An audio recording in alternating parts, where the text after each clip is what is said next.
പുതിയൊരു റെസിപ്പിയുമായിട്ട് വീണ്ടും ഞങ്ങൾ വന്നിരിക്കുകയാണ്. Welcome to our YouTube channel.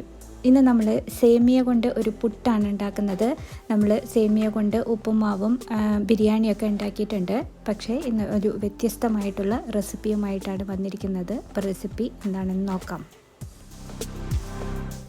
ആദ്യം തന്നെ 2 കപ്പ് സേമിയാണ് ഞാൻ ഇവിടെ എടുത്തിരിക്കുന്നത്. നമ്മൾ നോർമലായിട്ട് വാങ്ങിക്കുന്ന സേമിയാണ് എടുത്തിരിക്കുന്നത്. അതിലേക്ക് ഇത് നികക്കെ അതിൻ്റെ മുകളിൽ വെള്ളം വരുന്നത് വരെ നമ്മളൊരു ചൂടുവെള്ളം ഒഴിച്ച് ഇത് ഒരു 5-10 മിനിറ്റ് നേരം നമ്മൾ അടച്ചു വെക്കുകയാണ്. ഏകദേശം ഒരു 10 മിനിറ്റ് ആകുമ്പോഴേക്കും സേമിയ വെന്തിട്ടുണ്ടാവും. ഒരുപാട് വെന്ത് കുഴഞ്ഞു പോകരുത്. അപ്പോൾ ഇടയ്ക്കൊന്ന് തുറന്ന് നോക്കുക. ഒരുപാട് വെന്ത് കുഴഞ്ഞു പോയാൽ വെള്ളം കൂടി കഴിഞ്ഞ് കഴിഞ്ഞാൽ പുട്ട് കറക്റ്റായിട്ട് നമുക്ക് കിട്ടില്ല. അതുകൊണ്ടാണ് അങ്ങനെ പറഞ്ഞത്.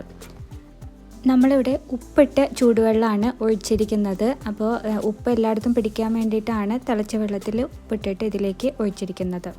ഇനി ഇത് നന്നായിട്ട് അരിച്ച് നല്ലോണം വെള്ളം വാന്ന് കളഞ്ഞ് നമുക്ക് എടുക്കണം. എന്നാലേ നമ്മുടെ പുട്ട് ശരിയായിട്ട് വരുള്ളൂ. ചില സേമിയ നമുക്ക് വാങ്ങിക്കുമ്പോൾ ഇൻസ്റ്റൻ്റായിട്ട് ഉണ്ടാക്കാവുന്ന ചില പാക്കറ്റുകൾ വരുന്നുണ്ട്. അതും ഇതിന് വേണ്ടി ഉപയോഗിക്കാം. അത് എനിക്ക് തോന്നുന്നു ചൂടുവെള്ളം ഒഴിക്കുമ്പോൾ തന്നെ അത് വെന്ത് കിട്ടും തോന്നുന്നു. അപ്പോൾ പെട്ടെന്ന് തന്നെ അത് ചൂടുവെള്ളത്തിൽ നിന്ന് റിമൂവ് ചെയ്യേണ്ടി വരും. ഇത് സാധാ സേമിയ ആയതുകൊണ്ട് ഒരു 5-10 മിനിറ്റ് നേരം നമ്മൾ വെക്കണം. ഇനി നമ്മൾ സാധാരണ പുട്ടുണ്ടാക്കുന്നത് പോലെ തന്നെ തേങ്ങയോട്ട് ഈ വെള്ളം വാർന്ന നമ്മുടെ സേമിയയോട്ട് നമുക്ക് പുട്ട് തയ്യാറാക്കാം.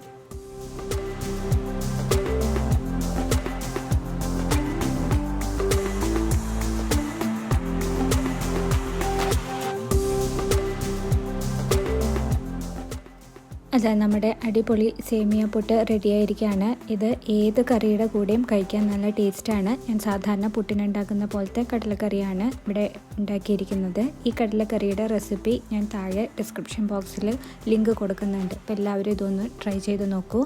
ആദ്യമായിട്ടാണ് നമ്മുടെ ചാനൽ കാണുന്നതെങ്കിൽ ഒന്ന് സബ്സ്ക്രൈബ് ചെയ്യണേ. അതേപോലെ വീഡിയോ ഇഷ്ടമായാൽ ലൈക്ക് ചെയ്യാനും ഷെയർ ചെയ്യാനും കമൻറ്റ് ചെയ്യാനും മറക്കരുതേ.